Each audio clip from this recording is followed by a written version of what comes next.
I know, before you say anything, I know this movie was out months ago and I'm pretty sure I'm late to the party, but I just can't help it. I just can't help it. I'm fangirling Timon, my lungs are collapsing.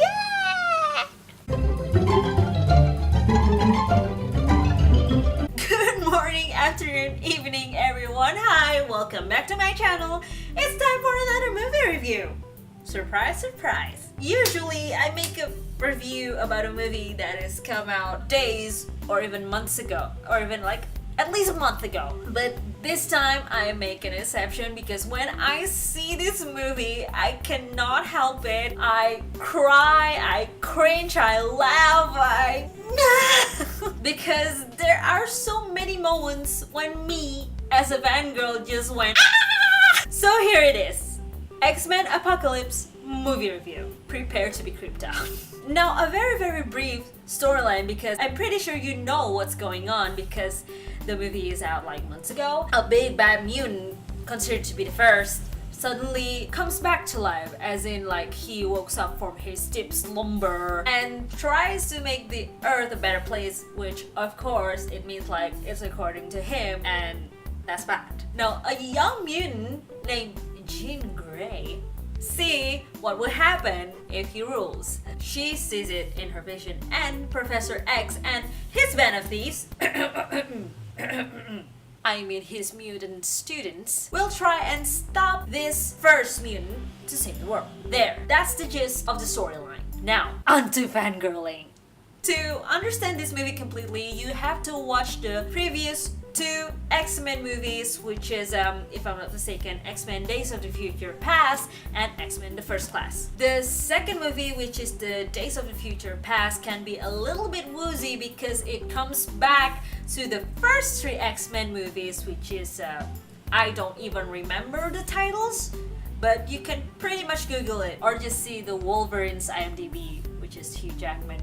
I mean, he starred in all the movies. But the first two movies that I did mention are very important because they all kind of interconnected together. And when you see them all, you will understand why I am obsessed with it. Now, I will talk about a couple of scenes that stood out to me. I will fangirl to most, if not all of them, so do be prepared. Like, get a tea or Coke or drink or something and laugh with me or laugh at me.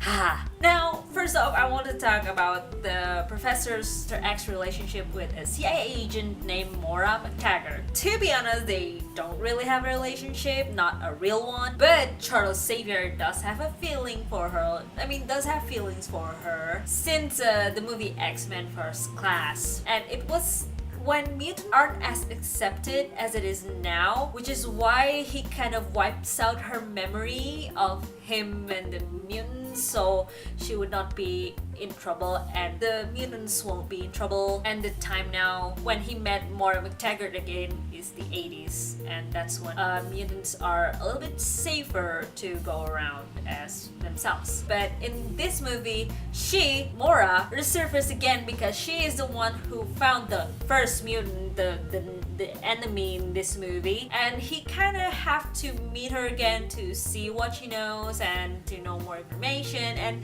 the way he acted around her is so adorable. Like, I just it touches my heart and my soul, and I just want to squeeze him. It's so cute. The way he acted when he figured out that she does have a son, means she got married. He's like, how did you get a son? Like, does he has a husband? Wait, do you have a husband? It's hilarious. Oh, and he did give her memories back in the end of the movie, so everything is good. I really hope they get married or something. They're so cute together. Next! Oh god! Next is Quicksilver. He is bae. Okay? He is so bae. He is gorgeous and funny and crazy, and he's just like, he's such a precious little cheeks. If I am fast enough for him, that is. If Quicksilver is real, I would be his craziest fan and tries to catch him with a net. It wouldn't be pretty, but it will happen. Now, for those of you who don't know about this, there are actually two kinds of Quicksilver in the Marvel Universe. One is played by Aaron Taylor Johnson, which is the one that you see in the Avengers, and he has a sister, and she is actually Scarlet Witch, the one that has like flexing fingers and telekinesis, that's her power. That's the first Quicksilver, but he died in the Avengers movie. And this one, the one that I'm talking about now, exists in the Marvel X-Men universe, and as far as I know, he doesn't have a sister. Yeah, he's actually, in here, he's actually Magneto's son, you know, Eric Lanchner. Both of the Quicksilvers has the same name, which is Peter Maximoff. Unlike, Spider-Man's or Ant-Man. If I'm not mistaken, there are a few of them played by a different person or something like that. And because this Quicksilver is Magneto's son, that's kind of what motivates him to go to the School of Mutants and find out more about his father. And when he did that, something blew up in that school and causes him to kind of save everyone with his super speed, which is great. And I have to admit that the special effects in that particular scene is really good. I rewatched it like a few times already, like 10 times already, because it is so fascinating and we could see how funny and how silly he could be. Even while using his powers, he's silly. And when it comes to him and Magneto, I just want to smush their face together and just like, he's your son and this is your father. I mean, come on, get the math together, dude. Ugh. Until the last scene of the movie, we still don't see them. I mean, we still don't see Magneto actually realizing that Quicksilver is actually his son, which is like driving me insane. Oh, I still have a lot of scenes to cover, but I promise it will end soon. You will see me be normal again, or maybe you like seeing me that way. I don't know. The next scene is where Eric's, which is Magneto, see his daughter and his wife got killed by a stray arrow. It kind of confirms the theories that I have in my head that Eric is not really bad. He just has a a lot of misfortune actually, and this would be one of them. Like, before he was taken from his parents, and now his wife and daughter got murdered accidentally. And he tries so hard to be nice, he tries so hard to be normal, and I don't know, it's kind of sad to see him got hurt like that. That scene kind of made Magneto back to the previous Magneto again, the mean, heartless one. And it's like, come on. In his mind, humans are less than mutants, but he tries so hard to change that mindset. But no, humans decides to mess it up again by killing his family again. It breaks my heart, that's all. I'm not mad at him anymore. I just feel a little bit sorry for him. Now, another scene that makes me fangirl is when Jean Grey speaks to Wolverine with her mind, and she said that she could help him, and she did. She kind of restores bits and pieces of Wolverine's memory, and I didn't realize it when the first time I saw it, but when I rewatched it again, I realized that in the first 3 movies, Wolverine is actually in love with Jean Grey. So I'm like, does this mean we could see Wolverine and Jean Grey together again? Maybe older? I don't know, but it's a possibility. And when I realized that, I was like, interesting. And I can keep going on and on and on and on and on and on and on about this movie, but I won't, because I'm pretty sure right now you already have a headache and start talking about the actors and actresses already. You know, the ones that I love in this movie. First off, that really caught my attention is the Nightcrawler. He is played by, hold on, I have to read this right, Cody Smith McPhee. Even though I don't know his previous work, it's safe to say that he nailed this character. I mean, the outside makeup is kind of gruesome and scary and has fangs, but inside he could play the Nightcrawler as, you know, kind of shy and doesn't want to fight really and has a very, very soft heart. And to see the contrast between the outside and the inside makes me think that he really understands the character.